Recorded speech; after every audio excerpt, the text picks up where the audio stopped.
The Sixth Voyage of Sindbad the Sailor by Anonymous. I know, my friends, that you will wish to hear how, after having been shipwrecked 5 times and escaped so many dangers, I could resolve again to tempt fortune and expose myself to new hardships. I am myself astonished at my conduct when I reflect upon it, and must certainly have been actuated by my destiny, from which none can escape. Be that as it may, after a year's 279 rest I prepared for a 6th voyage, notwithstanding the entreaties of my kindred and friends, who did all in their power to dissuade me. Instead of taking my way by the Persian Gulf, I travelled once more through several provinces of Persia and the Indies, and arrived at a seaport. Here I embarked in a ship, the captain of which was bound on a long voyage in which he and the pilot lost their course. Suddenly we saw the captain quit his rudder, uttering loud lamentations. He threw off his turban, pulled his beard, and beat his head like a madman. We asked him the reason, and he answered that we were in the most dangerous place in all the ocean. A rapid current carries the ship along with it, and we shall all perish in less than a quarter of an hour. Pray to God to deliver us from this peril. We cannot escape if he do not take pity on us.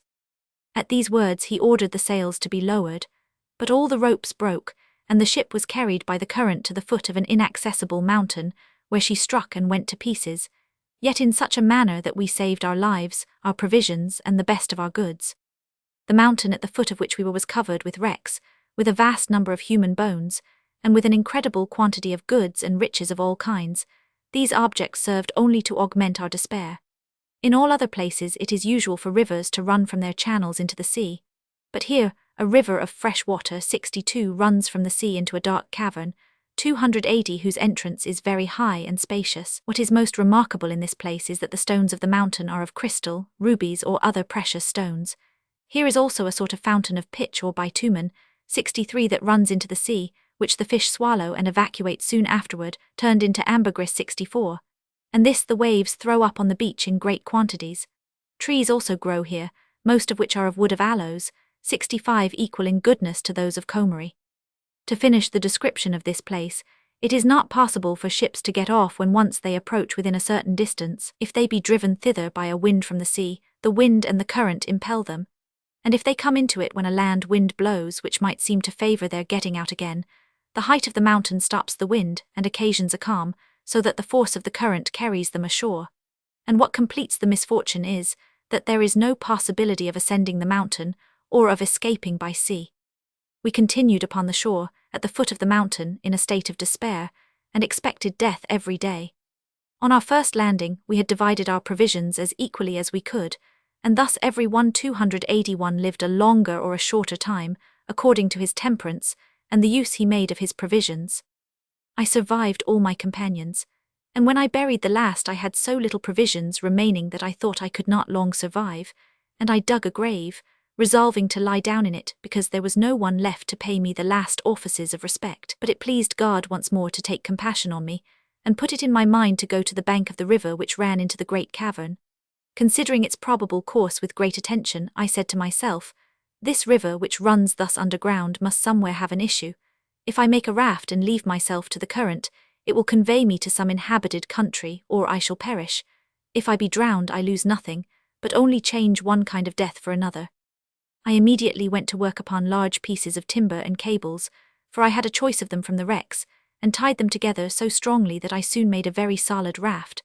When I had finished, I loaded it with some chests of rubies, emeralds, ambergris, rock crystal, and bales of rich stuffs. Having balanced my cargo exactly, and fastened it well to the raft, I went on board with 2 oars that I had made, and leaving it to the course of the river, resigned myself to the will of God.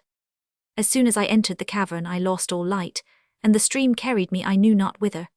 Thus I floated on in perfect darkness, and once found the arch so low that it very nearly touched my head, which made me cautious afterward to avoid the like danger. All this while I ate nothing but what was just necessary to support nature, yet notwithstanding my frugality, all 282 my provisions were spent. Then I became insensible. I cannot tell how long I continued so, but when I revived I was surprised to find myself on an extensive plain on the brink of a river, where my raft was tied, amidst a great number of negroes. I got up as soon as I saw them and saluted them. They spoke to me, but I did not understand their language. I was so transported with joy that I knew not whether I was asleep or awake, but being persuaded that I was not asleep, I recited the following words in Arabic aloud. Call upon the Almighty, he will help thee. Thou needest not perplex thyself about anything else. Shut thy eyes, and while thou art asleep, God will change thy bad fortune into good. One of the Negroes who understood Arabic, hearing me speak thus, came toward me and said, Brother, be not surprised to see us. We are inhabitants of this country, and water our fields from this river, which comes out of the neighboring mountain.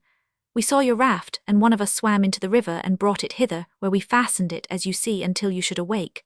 Pray tell us your history. Whence did you come? I begged of them first to give me something to eat, and then I would satisfy their curiosity.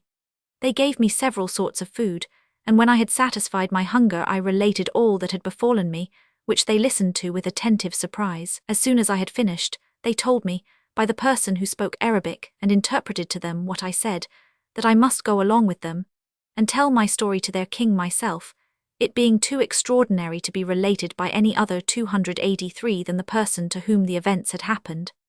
They immediately sent for a horse, and having helped me to mount, some of them walked before to show the way, while the rest took my raft and cargo and followed. We marched till we came to the capital of Serendib, for it was on that island I had landed. The Negroes presented me to their king. I approached his throne and saluted him as I used to do the kings of the Indies. That is to say, I prostrated myself at his feet. The prince ordered me to rise, received me with an obliging air, and made me sit down near him. I concealed nothing from the king, but related to him all that I have told you. At last my raft was brought in, and the bales opened in his presence. He admired the quantity of wood of aloes and ambergris, but above all the rubies and emeralds, for he had none in his treasury that equalled them. Observing that he looked on my jewels with pleasure, and viewed the most remarkable among them, one after another, I fell prostrate at his feet, and took the liberty to say to him, Sire, not only my person is at your Majesty's service, but the cargo of the raft, and I would beg of you to dispose of it as your own. He answered me with a smile, Sindbad, I will take nothing of yours. Far from lessening your wealth, I design to augment it, and will not let you quit my dominions without marks of my liberality. He then charged one of his officers to take care of me, and ordered people to serve me at his own expense. The officer was very faithful in the execution of his commission, and caused all the goods to be carried to the lodgings provided for me. 284.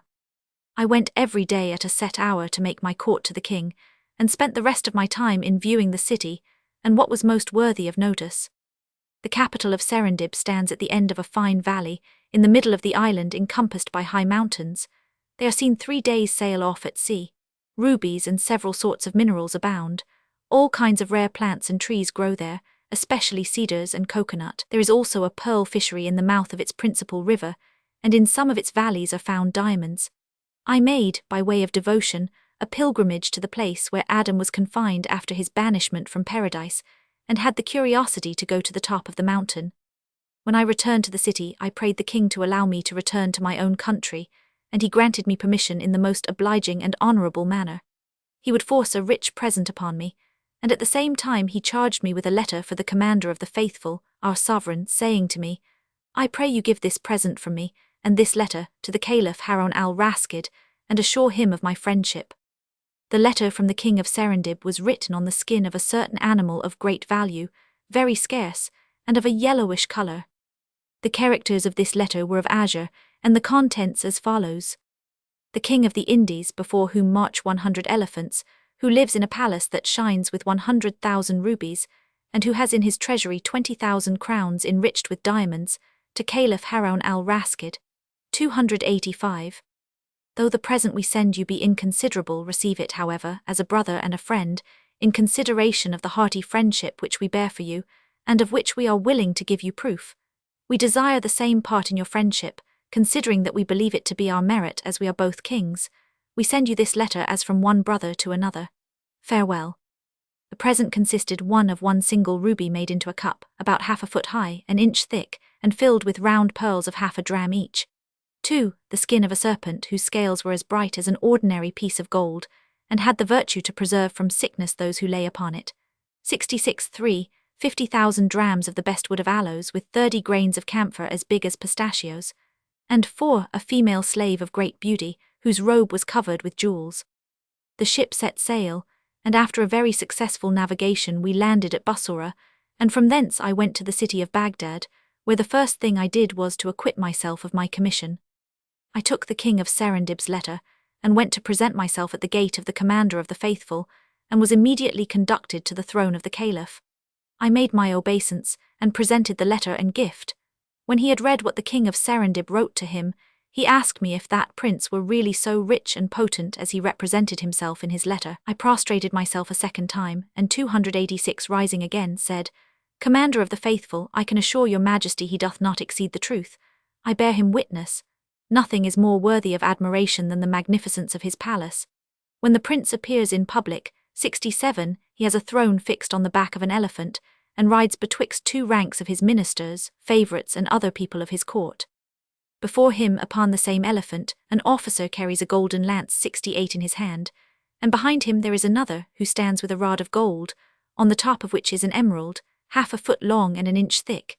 He is attended by a guard of 1,000 men, clad in cloth of gold and silk, and mounted on elephants richly caparisoned. The officer who is before him on the same elephant cries from time to time with a loud voice, Behold the great monarch, the potent and redoubtable Sultan of the Indies, the monarch greater than Solomon and the powerful Maharaja. After he has pronounced those words, the officer behind the throne cries in his turn, This monarch, so great and so powerful, must die, must die, must die. 69 And the officer before replies, Praise alone be to him who liveth forever and ever. The caliph was much pleased with my account, and sent me home with a rich present. Here Sindbad commanded another 100 sequins to be paid to Hindbad, and begged his return on the morrow to hear his 7th and last voyage.